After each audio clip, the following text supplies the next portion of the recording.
Pero usted, por ejemplo, ¿está de acuerdo entonces que es necesaria una asamblea constituyente? ¿Que es necesaria cambiar la Constitución? Se están cambiando ahorita en el Congreso 55 artículos de la Constitución sin que los ciudadanos sepan que se está cambiando. Correcto, por eso la pregunta es, entendiendo que el Congreso está haciendo esos cambios, ¿usted considera, en lo personal, que el mejor camino para el cambio de la Constitución sería a través de una asamblea? En su opinión. Sí, transparente, que la gente discuta lo que quiere en su nueva Constitución. Por supuesto, ¿por qué hacerla en un Congreso que no tiene la legitimidad que debería tener? Dina Boluarte, el Congreso tiene ya prácticamente aprobada una acusación constitucional contra la señora Dina Boluarte. ¿Cuál va a ser la reacción del presidente? Mira, es parte que la reacción del presidente es apoyar a la vicepresidenta como todo el Consejo de Ministros. Por supuesto que estamos en un esquema democrático que ha sido electo en voto popular y que finalmente esto marca un camino de una estrategia. O sea, primero que salga la vicepresidenta, inhabilitarla, después vamos por el presidente, o viceversa, lo que fuese, y después vemos quién asume la presidencia del Congreso. ¿Es justo o injusto, abusivo? Yo creo que es absolutamente injusto desde el punto de vista jurídico constitucional. Para mí, servir al país siempre va a ser un honor. Y en un momento difícil y de, digamos, de una ser el ministro política, del Interior. Yo no diría no al hecho de trabajar democráticamente. Por eso, si no diría que no, aceptaría Si el presidente me lo pide y el premier me pide, yo no tendría ningún inconveniente. Sin embargo, yo estoy absolutamente seguro que en estos momentos están evaluando otras nóminas donde no está mi nombre, porque no me lo han pedido, no han conversado conmigo.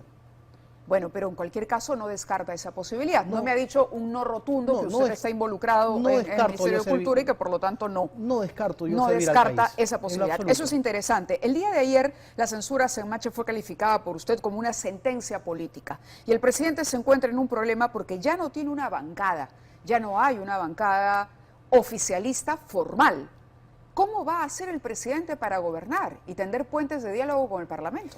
El presidente lo ha dicho muy claramente y lo dijo en el momento en el cual pone el tuit con, digamos, la solicitud de desafiliación ante el Jurado Nacional de Elecciones, que él es presidente de 33 millones de peruanos, que agradece al Partido Perú Libre que lo llevó a Palacio de Gobierno, pero que sin embargo tiene que seguir trabajando y caminando por ese partido que lo llevó al gobierno le ha quitado a su ministro del Interior.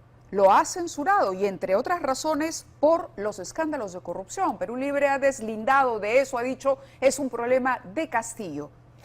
Mira, estamos en un mes bien complejo, un mes en el cual se elige nueva mesa directiva en el Congreso de la República. El Congreso de la República es un escenario político donde normalmente, desde sus inicios y su historia republicana, siempre se ha manejado con alianzas y usted diría que ese es el timing que ha escogido el señor Cerrón para separar al señor Castillo del partido. ¿Diría que es por eso que lo ha separado hoy por hoy? Es el timing de muchos partidos políticos. En el caso, digamos, de Perú Libre... Pero le pregunto concretamente por Perú Libre, que es el partido que llevó al presidente a Palacio. Yo creo que tiene que obedecer como una estrategia política, ¿no es cierto? Lo veo así, no lo veo como un tema de un desaire o una situación. Es un momento en el cual se está discutiendo a la mesa directiva del Congreso y seguramente entre las alianzas y los consensos que pueden haber se piden señales. Pero habló además de un proceso disciplinario. Si el presidente no renunciaba, Cerrón dijo, será sometido usted a un proceso disciplinario porque ha traicionado el ideario y está aplicando un modelo neoliberal. Bueno, ¿está aplicando el gobierno un modelo neoliberal? Esas son posturas políticas. Lo que está aplicando el gobierno... ¿Pero qué le diría usted al señor Cerrón con relación a esta traición que le reclama Vladimir Cerrón al presidente de la República constantemente? La traición al pueblo, el haberse aliado con la derecha, el haber girado. ¿Es posible que en el mensaje, por ejemplo, del 28 de julio, el presidente sea un presidente más de centro que de izquierda? Mira, Mayla, el presidente Castillo tiene muy claro que la campaña política terminó y que él gobierna ahora no solamente para quienes votaron por él, sino para todos los peruanos. ¿Cómo se traduce eso? En una economía libre de mercado, en un país que requiere tranquilidad, en un país que requiere respeto a la inversión privada con responsabilidad social y que quiere conducirlo bajo un sistema democrático que permita obtener la gobernabilidad dentro de un marco de consenso con el Congreso de la República, sin discusión. El gobierno del presidente Castillo no ha dado una sola señal de belicosidad con el Congreso de la República. Somos bien el Ejecutivo quien está trabajando con un brazo y se defiende con otro brazo. Entonces, aquellos que eran aliados y que hoy día dicen no te vamos a apoyar, hay que buscar el consenso. Claro, usted habla de un modelo de libre mercado, en fin, de trabajar para todos los peruanos, pero cada vez que el presidente llega a un lugar en estos recorridos que hace por el interior del país. Dicho sea de paso, todavía no recorre las zonas periféricas de Lima, donde se está acumulando la pobreza debido a la centralización que hay en el país. Pero bueno, cada vez que el presidente se dirige, habla de la Asamblea Constituyente y le reclama al Congreso.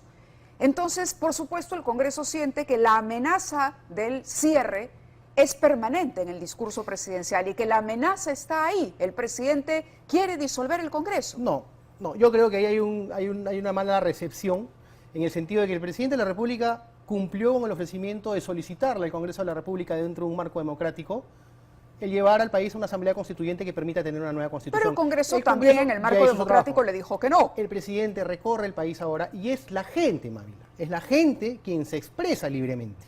El presidente no asusa que la gente se pronuncie, la gente se expresa libremente y el interior del país es una realidad distinta en un mensaje político a la de Lima. Estamos hablando del gobierno, ¿correcto? No hablemos únicamente de lo que dice el presidente. Hablemos, por ejemplo, de lo que dice el señor Aníbal Torres. Aníbal Torres, digamos, su jefe en la práctica, Claro. Él sí promueve la Asamblea Constituyente. Y es más, ha ido un poco más allá, ha dicho que la Fiscalía y el Poder Judicial son parte del golpismo. ¿Usted está de acuerdo con su jefe en esas afirmaciones? Desde que se presentó el proyecto de ley para convocar una asamblea constituyente, es un gobierno que está de acuerdo con la asamblea constituyente. Que el Congreso le haya dicho no es otra historia. Pero usted, por ejemplo, está de acuerdo entonces que es necesaria una asamblea constituyente, que es necesaria cambiar la Constitución. Se están cambiando ahorita en el Congreso 55 artículos de la Constitución sin que los ciudadanos sepan que se está cambiando. Correcto, por eso la pregunta es, entendiendo que el Congreso está haciendo esos cambios, ¿usted considera en lo personal que el mejor camino para el cambio de la Constitución sería a través de una asamblea? En su opinión. Sí, transparente, que la gente discuta lo que quiere en su nueva Constitución. Por supuesto, ¿por qué hacerla en un Congreso que no tiene la legitimidad que debería tener? O sea, 55 artículos de la Constitución no son cualquier cosa. Entonces yo creo que tenemos que ser un poco más transparentes. Sin embargo, el Congreso le dijo al Ejecutivo, no queremos esto, pero lo están haciendo de otra manera. ¿Y el Ejecutivo va a respetar esa decisión? Porque el señor Torres parece que no. El Ejecutivo lo ha respetado y lo que ha dicho es, los congresistas que quieran presentar sus proyectos sobre la Asamblea Constituyente, pues el Ejecutivo los apoyará, ¿no es cierto? Nosotros ya presentamos el documento y ¿qué más podemos hacer? Si tengo varias preguntas. Una, le decía que Aníbal Torres ha dicho que Fiscalía y Poder Judicial están sumados a una campaña golpista. ¿Usted también lo considera así? Mira, Mayla, lo que sucede es que hay que ser absolutamente sinceros y hay que sincerarnos Pero todos. la presidenta del Poder Judicial incluso le ha pedido moderación. Ha considerado que es una falta de respeto lo que ha dicho el Premier.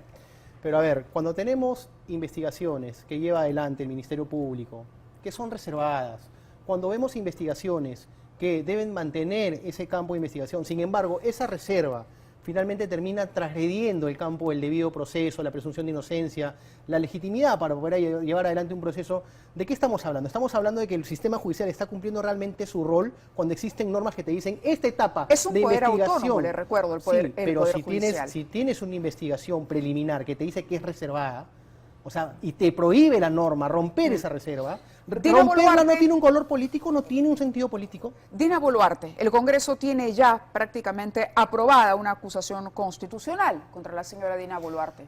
¿Cuál va a ser la reacción del presidente? Mira, es parte que la reacción del presidente es apoyar a la vicepresidenta como todo el Consejo de Ministros. Por supuesto que estamos en un esquema democrático que ha sido electo en voto popular y que finalmente esto marca un camino de una estrategia. O sea, primero que salga la vicepresidenta, inhabilitarla, después vamos por el presidente, o viceversa, lo que fuese, y después vemos quién asume la presidencia del Congreso. ¿Es justo o injusto, abusivo? Yo creo que es absolutamente injusto desde el punto de vista jurídico constitucional.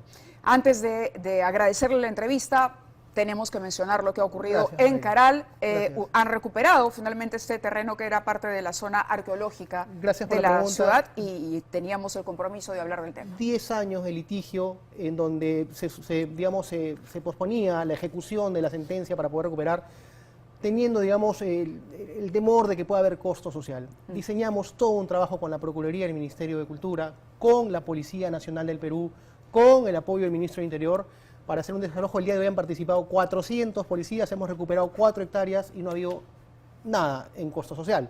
Bueno, de pronto y por ahí se concreta el nombramiento como Ministro del Interior. Si usted es Ministro del Interior en las próximas horas, nos da la primera entrevista. Con todo gusto.